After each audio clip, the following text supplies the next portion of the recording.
Hello friends, आज से साथ ही यूट्यूब क्लास है। जो भी क्लास 8वीं के स्टूडेंट है उन सभी का मिड टर्म का पेपर है 15 अक्टूबर 2025 को।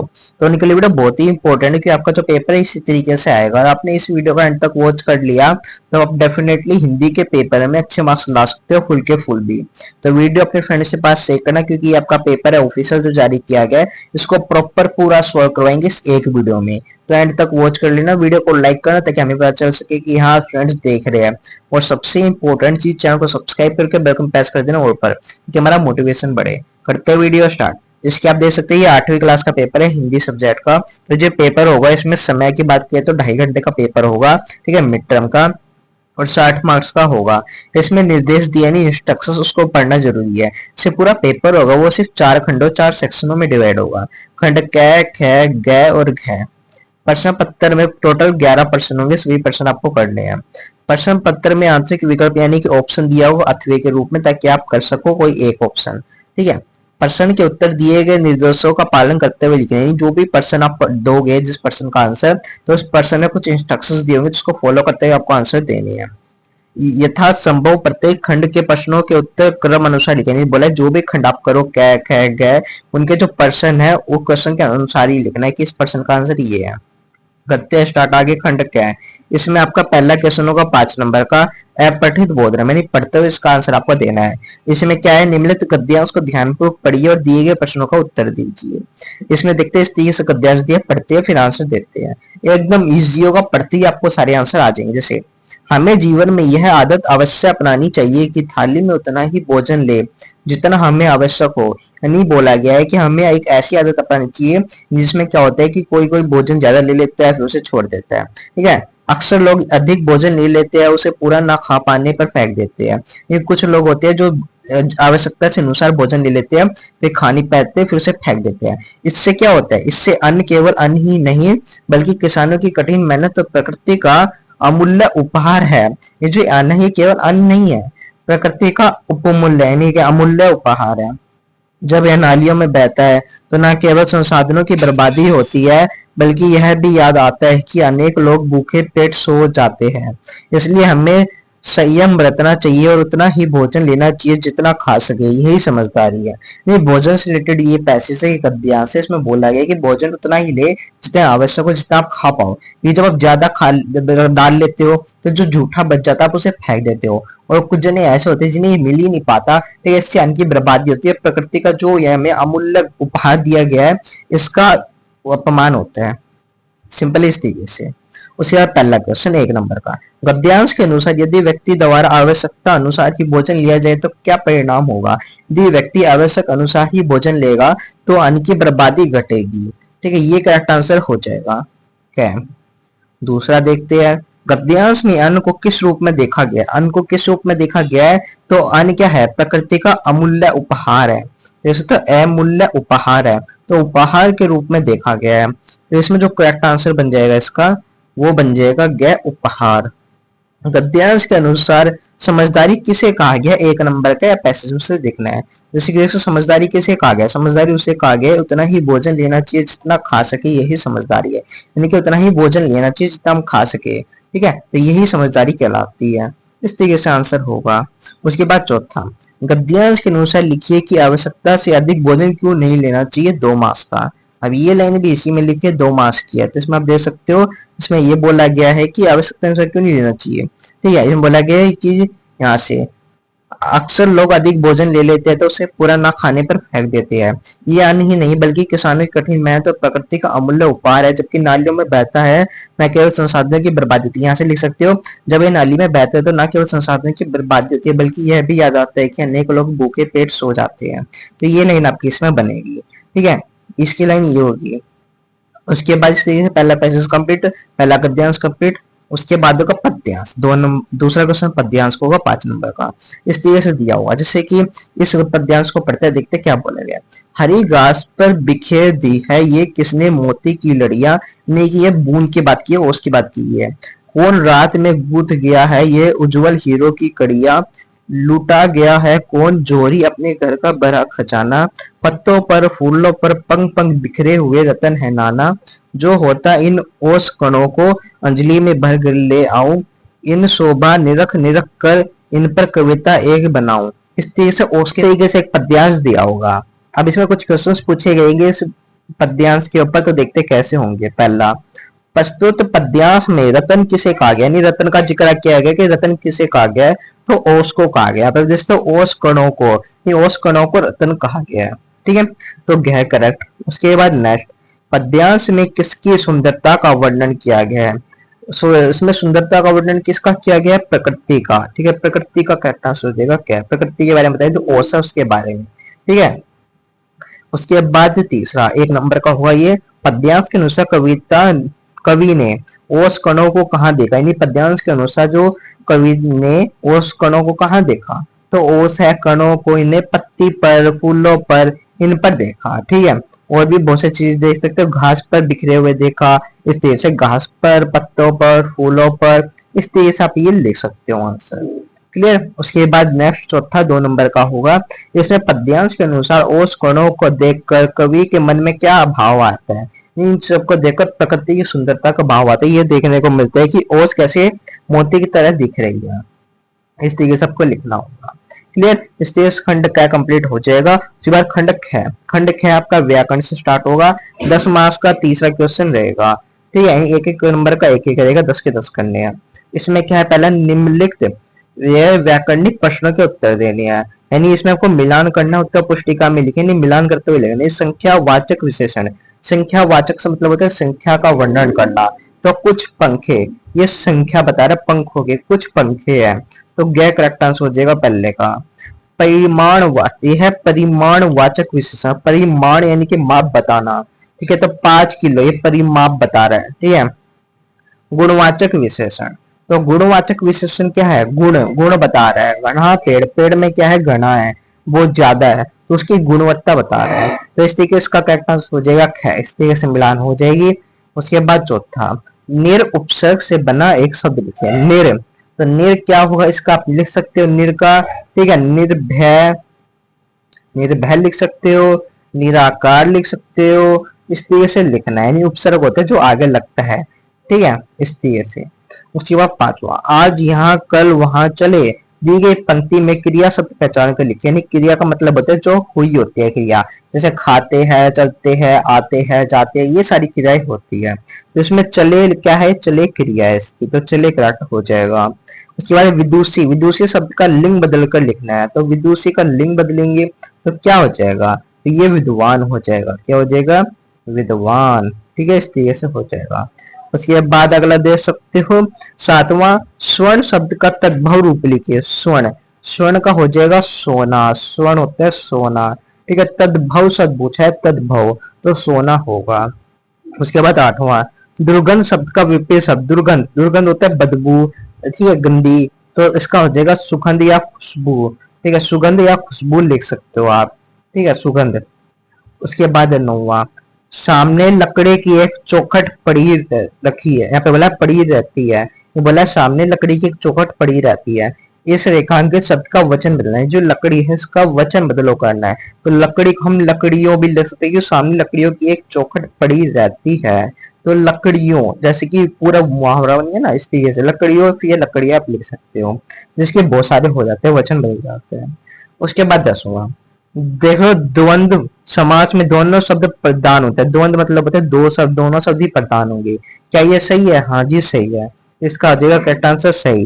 इस तरीके से हो जाएगा खंड ख कंप्लीट। उसके बाद खंड ग होगा, जो होगा पाठ्य पुस्तक, यानी जो पाठ से है उससे पूछे जाएंगे।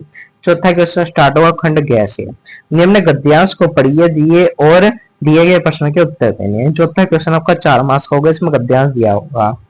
जैसे गद्यांश पढ़ते हैं, एकाएक बस रुक गई, मालूम हुआ कि पेट्रोल की टंकी में छेद हो गया। ड्राइवर ने बाल्टी में पेट्रोल निकालकर उसे बगल में रखा और नली डालकर इंजन में भेजने लगा।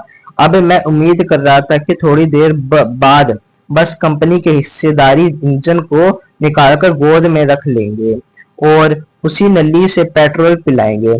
जैसे माँ बच्चे के मुंह में दूध की शीशी डाल लगाती है। बस की रफ्तार अब 15-20 मील हो गई थी। मुझे उसके किसी हिस्से पर भरोसा नहीं था, ब्रेक फेल हो सकता था, स्टीयरिंग टूट सकती थी। प्रकृति के दृश्य बहुत लुभावने थे, दोनों तरफ हरे भरे पेड़ थे जिन पर पक्षी बैठे थे। मैं हर पेड़ को अपना दुश्मन समझ रहा था, इसलिए इसे बताया गया है। ठीक है, इस तरीके से कोई भी गद्यांश दे दिया जाएगा। अब देखते हैं इस पैसेज के बेस पर, इस गद्यांश के बेस पर कौन सी क्वेश्चन है। 4 नंबर का होगा, चारों एमसीक्यू होंगे।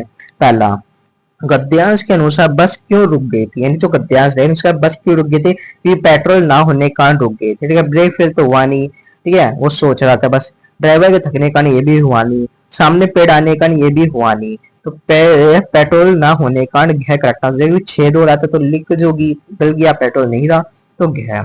इसके बाद दूसरा, गद्यांश के अनुसार बस की हालत कैसी थी, आरामदायक नहीं जी, आरामदायक नहीं थी। किसी भी इंजन पर भरोसा नहीं था, किसी भी कुछ जेब अच्छी थी नहीं, सुदृढ़ थी नहीं, जर्जर थी, ये लिख सकते हो, जर्जर भी होता नहीं, शायद ये सुदृढ़ होगा।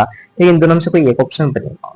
उसके बाद तीसरा, गद्यांश के अनुसार रास्ते के दोनों तरफ क्या दिख रहे थे, क्या दे रहे थे उन्हें, तो यहाँ पे दोस्तों दोनों तरफ हरे भरे पेड़ थे, तो पेड़ का जिक्र किया, तो इसमें क्या क्लास हो जाएगा, ख पेड़। ठीक है, उसके बाद चौथा, लेखक ने इंजन में पेट्रोल डालने की प्रक्रिया की तुलना किससे की है, तो यहाँ पे देख सकते हो पेट्रोल डालने की जो प्रक्रिया है उसकी तुलना किससे की, बच्चे के मुंह में दूध की शीशी डालने से। तो इसमें जो करेक्ट आंसर बन जाएगा वो हो जाएगा माँ द्वारा दूध पिलाना, गैर करेक्ट आंसर, इस तरीके से होगा।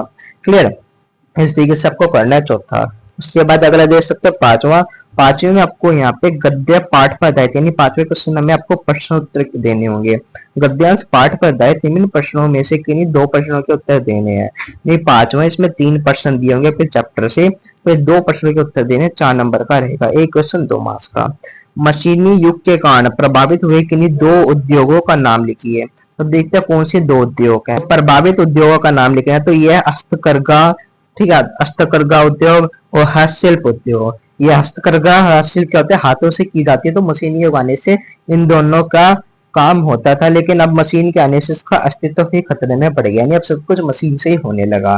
तो इस तरीके से हो जाएगा। अब अगला देखते हैं। नेक्स्ट क्वेश्चन में दूसरे में बोला है, पाठ क्या निराशा हुआ जाए, ठीक है, यह क्या निराश हुआ जाए के अनुसार लिखिए कि समाचार पत्रों में किस तरह के समाचार अधिक होते हैं, यानी समाचार बताने, समाचार पत्र में किस तरह के समाचार होते हैं, क्या निराश हुआ जाए, इस पाठ के अनुसार आपको बताने हैं। तो देखते हैं आंसर क्या बनेगा। तो पाठ क्या निराश हुआ जाए के अनुसार समाचार पत्रों में अधिकतम हत्या, चोरी, दुर्घटना, झगड़ों, निराशजनक घटनाओं से संबंधित समाचार छपते हैं। सकारात्मक या प्रेरणात्मक समाचार बहुत कम होते हैं। इसका मतलब है जो हत्या, चोरी, दुर्घटना, इन सब के बारे में रिलेटेड लिखा जाता समाचार में, जो प्रेरणादायक होती थी, सकारात्मक होती थी, उसके बारे में कम छपता था। तो इस तरीके से इसका आंसर बन जाएगा।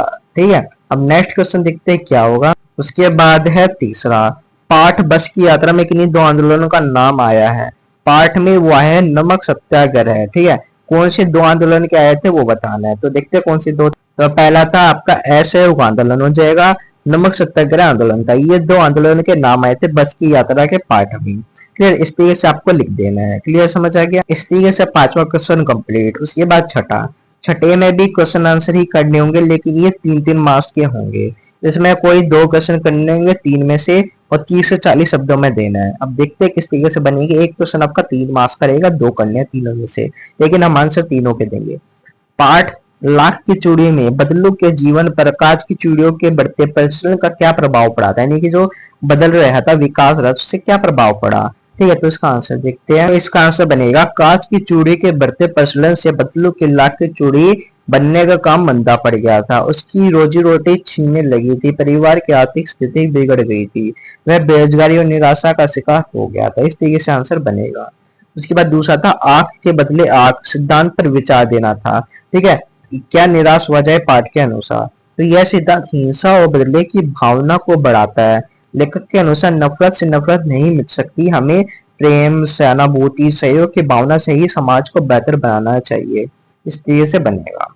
उसके बाद तीसरा था, बस की यात्रा में लेखक ने पन्ना पहुंचने की उम्मीद क्यों छोड़ी, यानी पन्ना पहुंचने की उम्मीद क्यों छोड़ी थी। ठीक है, तो इसका आंसर होगा, बस खराब रास्ते, कीचड़, रुकावटों से बार बार रुकती थी, यानी जब बार बार उसमें कोई ना कोई प्रॉब्लम आ रही थी, कभी कीचड़, कभी रास्ता खराब, कभी गाड़ी खराब, इन सभी की दुर्गति देखकर लेखक को लगा कि बस आगे नहीं बढ़ पाएंगे, इसलिए उन्हें पन्ना पहुंचने की उम्मीद छोड़ दी थी कि अब नहीं पहुंच पाएंगे। ठीक है, इस तरीके से इसके आंसर बन जाएंगे। तो इस तरीके से आपको आंसर लिखने छोटे छोटे। इसके बाद नेक्स्ट सातवें क्वेश्चन में पद्यांश दिया हुआ, इसको पढ़ते हुए आपको आंसर देने 4 नंबर का होगा। ठीक है, पद्यांश पढ़ते हैं। अभी भी जड़ती हुई पत्ती थामने को बैठा है हाथ एक, अभी भी भीड़ है स्टेशन पर, अभी भी एक रेलगाड़ी जाती है गंतव्य तक, जहां कोई कर रहा होगा प्रतीक्षा, अभी भी कहता है कोई किसी को जल्दी आ जाओ कि अब सूरज डूबने का वक्त हो गया है। तो इस तरीके से आपको कोई भी पद्यांश दे दिया जाएगा, उसके बेस पर क्वेश्चन पूछे जाएंगे, उसके आंसर देने हैं। पहला, पद्यांश में किस भाव को दर्शाया गया है? उम्मीद को दर्शाया गया है कि हाँ अब आने वाली है। ठीक है, तो क्या करेक्ट आंसर हो जाएगा? पद्यांश में सूरज डूबना किस समय को दर्शाता है, वो बताने की किस समय को दर्शाता है? सुबह को, शाम को, दोपहर को, रात को। पद्यांश में गंतव्य का क्या आता है? गंतव्य का क्या है कि यात्रा का अंतिम स्थान, यानी अंतिम स्थान को गंतव्य कहते हैं कि अंतिम स्टेशन पर आने वाला है। ठीक है, तो इस तरीके से हो जाएगा अंतिम स्थान। ये बात चौथा, अभी भी जड़ती हुई पत्ती थामने को बैठा है हाथ एक, पंक्ति का आशय, यानी बोला अभी भी जड़ती हुई पत्ती को थामने को बैठा है हाथ एक, तो इसका क्या आशय? इसका आशय है करेक्ट आंसर घ, कठिन समय में सहयोग। तो घ करेक्ट आंसर हो जाएगा। इस तरीके से आपको बताना होगा। क्लियर? उसके बाद 8वां क्वेश्चन होगा, इसमें भी आपके क्वेश्चन आंसर रहेंगे 75 से। अब इसमें प्रश्न उत्तर कैसे करने हैं? इसमें बोला गया है पद्य पाठों पदाय, यानी कि पद्य पाठ होंगे, उसके आधार पर निम्नलिखित प्रश्नों के किन्हीं 2 प्रश्नों के उत्तर देने हैं। 3 दिए हुए 2 प्रश्नों के उत्तर देने, 2-2 नंबर का रहेगा। अब देखते हैं क्या क्वेश्चन है, आंसर कैसे बनेंगे। पहला, पक्षी और बादल में एक समानता और एक अंतर लिखिए। ठीक है, अब देखते हैं आंसर अंतर क्या होगा, समानता क्या। तो देखो, समानता में आएगा दोनों आकाश में स्वतंत्र रूप से विचरण करते हैं, और अंतर में लिख सकते हो पंछी अपने पंखों से उड़ता है जबकि बादल हवा के सहारे चलता है। इस तरीके से आंसर आपको लिखना होगा। ठीक है, अब अगला देखते हैं। उसके बाद दूसरा, यह सबसे कठिन समय नहीं, कविता में कौन चोंच में तिनका दबाकर उड़ने की तैयारी में है और क्यों? नहीं, ये आपकी कविता है, इसके अनुसार जो कौन है जो चोंच में तिनका दबाकर उड़ने की तैयारी में है और क्यों उड़ना चाहता है, इसका आंसर देना है। तो इसका जो करेक्ट आंसर बनेगा वो है, चिड़िया चोंच में तिनका दबाकर उड़ने की तैयारी में है, वह विपरीत परिस्थिति में भी नया घोंसला बनाने और जीवन को आगे बढ़ाने का संदेश देती है कि विपरीत परिस्थिति जैसी हो आगे की शुरुआत करनी चाहिए। इस तरीके से इसका आंसर बनेगा। ये बात तीसरा देखते हैं। तीसरे में बोला है, कबीर ने तलवार और म्यान के उदाहरण से क्या सिद्ध करना चाहते हैं? जो कबीर है उसने तलवार और म्यान इससे क्या सिद्ध करना चाहता है वो बताना है। तो देखते हैं आंसर कैसे बनेगा। तो इसका जो आंसर बनेगा वो होगा, कबीर इस उदाहरण से यह सिद्ध करना चाहता है कि शरीर और आत्मा का संबंध तलवार और म्यान जैसा है। शरीर नश्वर है पर आत्मा अमर है। तलवार की असली शक्ति उसके भीतर छिपी आत्मा में है। तो इस तरीके से इसका आंसर बनेगा, ऐसे आपको लिखना होगा। ठीक है, इस तरीके से 8वें का आंसर आपको देना होगा। छोटे छोटे शब्दों में देना होगा, ज्यादा लंबे नहीं खींचने आपको। इसके बाद 9वां क्वेश्चन होगा, इसमें आपको 30 से 40 शब्दों में आंसर देने हैं। ये आपका 3-3 नंबर का होगा, कि 2 प्रश्नों के उत्तर देने हैं, आपके पाठ के आधार पर होंगे। पहला, मनुष्य के व्यवहार में दूसरों को विरोधी बना लेने वाले कौन से दोष होते हैं कि वह दूसरों को विरोधी बना लेता है? ये कबीर की साखियों के आधार पर आपको उत्तर देना है। जो ये है पाठ कबीर की साखियां, उसके आधार पर इसका आंसर आपको देना है। अब देखते हैं आंसर कैसे बनेगा। तो इसका आंसर बनेगा, कबीर की साखियों के अनुसार मनुष्य के भीतर अहंकार, क्रोध, ईर्ष्या, लालच जैसे दोष होते हैं जो दूसरे से दूर कर देते हैं। व्यक्ति निर्मल, प्रेम पूर्ण, सत्यवादी होता है तो वह सबका प्रिय बनता है। तो जो कठोर अहंकार है इससे जो व्यक्ति दूर हो जाता है। तो ऐसे आंसर बनेगा। उसके बाद 9वें का दूसरा, पक्षी भगवान के डाकिया होने के साथ साथ इंसान के भी प्रथम डाकिया है। इस कथन पर अपने विचार देना। आपको बताने की पक्षी भगवान के डाकिया के साथ साथ इंसान के भी प्रथम डाकिया होते हैं, इसके बारे में बताना है। ठीक है, अब देखते हैं क्या आंसर बनेगा। तो इसका आंसर इस तरीके से बनेगा, पक्षी प्रकृति और ईश्वर के संदेश वाहक है। वह मौसम के परिवर्तन, जीवन की लय और आशा का संदेश लाते हैं। साथ ही वह इंसान की स्वतंत्रता, परिश्रम और प्रेम का प्रेरक संदेश भी देते हैं, इसलिए उन्हें पहला डाकिया कहा जाता है। इस तरीके से इसका आंसर बनेगा। ठीक है, तीसरा देखते, तीसरे में क्या बोला गया है। तीसरा है पाठ, दीवानों की हस्ती में दीवानों का जीवन सुख दुख का मिश्रण है। कविता के आधार पर सिद्ध कीजिए, आपको सिद्ध करना है इस कविता के आधार पर कि जो दीवानों का जीवन सुख दुख का मिश्रण है। ठीक है, ये पाठ है दीवानों की हस्ती, इसके अनुसार आपको इसका आंसर देना है।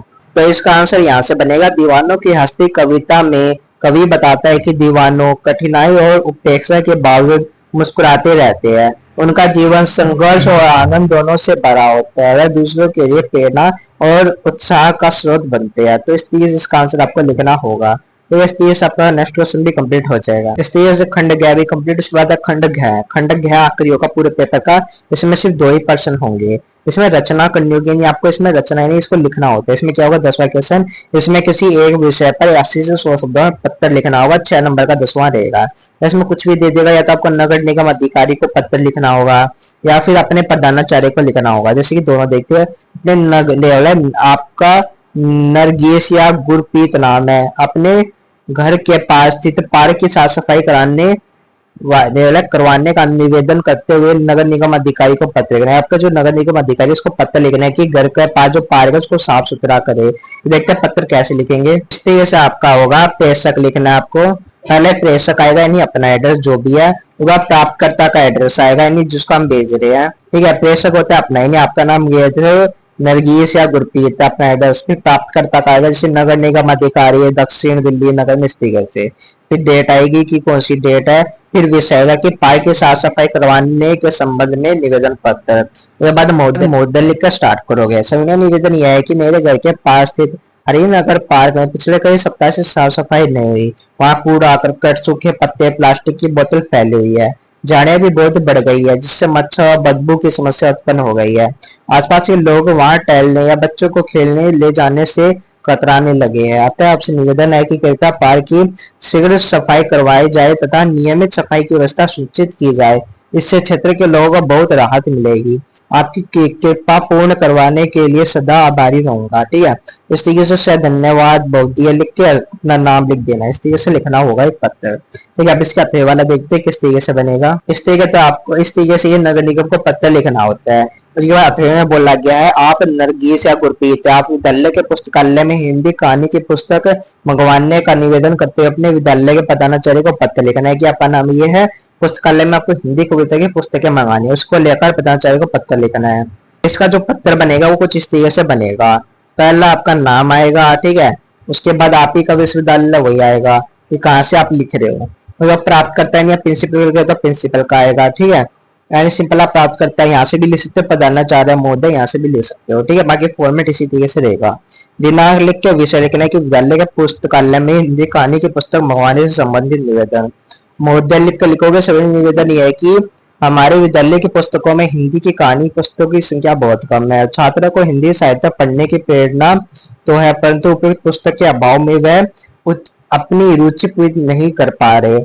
अतः आपसे निवेदन है कि पुस्तकालय के लिए प्रेमचंद लिखा है, सुदर्शन, शिवानी, जनिंद्र कुमार, अन्य प्रसिद्ध लेखकों की कहानी पुस्तकें मंगवाने की कृपा करें। इससे विद्यालय जो विद्यार्थियों ने में हिंदी साहित्य के प्रति रुचि और ज्ञान दोनों बढ़ेगा। अतः आपकी कृपया होगी। शायद धन्यवाद बहुत दिया। इस तरीके से आपको लिखना होगा, यानी इस तरीके से एक पत्र लिखना होगा अपने प्रधानाचार्य को, समझिए ना, स्कूल के लिए। तो इस तरीके से आप प्राप्तकर्ता से लिख सकते हो डेट की प्रधानाचार्य महोदय राजकीय सौदर्य नई विद्यालय। इस तरीके से यहाँ से लिख सकते हो पूरा का पूरा। ठीक है, इस तरीके से लिखना है। इस तरीके से 10वां क्वेश्चन कंप्लीट हो जाएगा 6 मार्क्स का। उसके बाद 11वें में एक विषय पर लगभग 80 से 100 शब्द में अनुच्छेद लिखना है। ठीक है, 6 नंबर का होगा अनुच्छेद। कोई भी दीजिएगा। अनुशासन का महत्व, मेरी दिल्ली स्वतंत्रता दिवस का अनुच्छेद लिखना होगा। अनुच्छेद दिखते कैसे लिखना होगा, कुछ इस टाइप से अनुच्छेद लिखना है। जैसे अनुशासन का महत्व, अनुशासन जीवन का सबसे महत्वपूर्ण गुण है। यह हमें सही समय पर सही कार्य करने की प्रेरणा देता है। अनुशासित व्यक्ति हमेशा समय पर मूल्य समझता है और अपने कर्तव्य का पालन ईमानदारी से करता है। विद्यालय, परिवार, समाज या देश हर जगह अनुशासन की आवश्यकता होती है। बिना अनुशासन के जीवन अस्त व्यस्त और अव्यवस्थित हो जाता है। अनुशासन ही सफलता की कुंजी है, क्योंकि यह व्यक्ति में संयम, धैर्य और जिम्मेदारी की भावना उत्पन्न करता है। इस तरीके से आपको एक अनुच्छेद लिखना होगा। ठीक है, दूसरा टॉपिक था मेरी दिल्ली। इसमें लिखना होगा दिल्ली। एक टॉपिक करना आपको, ये हम तीनों वैसे करवा रहे हैं आपको समझाने के लिए। बाकी एक टॉपिक पर आपको लिखना होगा, या तो मेरी दिल्ली पर लिख लो, 17 पर लिख लो, ऐसे एक टॉपिक लेना, बस तीनों मत करना आप, ठीक, वो समझाने के लिए। दूसरा मेरी दिल्ली। दिल्ली भारत की राजधानी और एक ऐतिहासिक नगर है। यहाँ अनेक प्रसिद्ध स्मारक जैसे लाल किला, कुतुब मीनार, इंडिया गेट, हुमायूं का मकबरा। दिल्ली में विभिन्न भाषाएं, धार्मिक धर्मों, संस्कृतियों के लोग मिलजुल कर रहते हैं। यहाँ शिक्षा, राजनीतिक व्यवस्था और पर्यटन का केंद्र है। यहाँ मेट्रो रेल, सुंदर सड़कें इससे आधुनिक शहर बनाती है। मुझे अपनी दिल्ली बहुत प्रिय है, क्योंकि यह भारत की गौरवशाली परंपरा और प्रगति का प्रतीक है। इस तरीके से लिखना होगा। और तीसरा आखिरी है स्वतंत्रता दिवस। स्वतंत्रता दिवस के ऊपर लिखना 15 अगस्त का दिन हमारे देश के इतिहास में अत्यंत गौरवपूर्ण है। इस दिन 1947 में भारत को ब्रिटिश शासन से स्वतंत्रता मिली थी। यह दिन हमें उन वीर स्वतंत्रता सेनानियों के बलिदान की याद दिलाता है जिन्होंने देश के अपने प्राण न्यौछावर कर दिए। इस दिन स्कूलों, दफ्तरों, स्थानों में झंडा फहराया जाता है और देश भक्ति की गीत गाए जाते हैं, देशभक्ति के। इसमें ये बोला है, हमें इस दिन यह संकल्प लेना चाहिए कि हम अपने देश और एकता, सम्मान और प्रगति के लिए सदैव कार्य करते रहेंगे। इस तरीके से बनेगा, इस अनुच्छेद लिखना होगा। ठीक है, तो इस तरीके से क्या है कि 11 क्वेश्चन हो जाएंगे और आपका पेपर हो जाएगा कंप्लीट। इस तरीके से करना होगा। अब बिना किसी देरी के अपने फ्रेंड्स के पास ये वीडियो शेयर कर दो और चैनल को सब्सक्राइब करके बेल आइकन प्रेस कर दो ताकि नेक्स्ट वीडियो आपके लिए पिछले साल के पेपर के सोल्यूशन के ऊपर हो जाए। ठीक है, तो मैं नेक्स्ट वीडियो में, तब तक जय हिंद।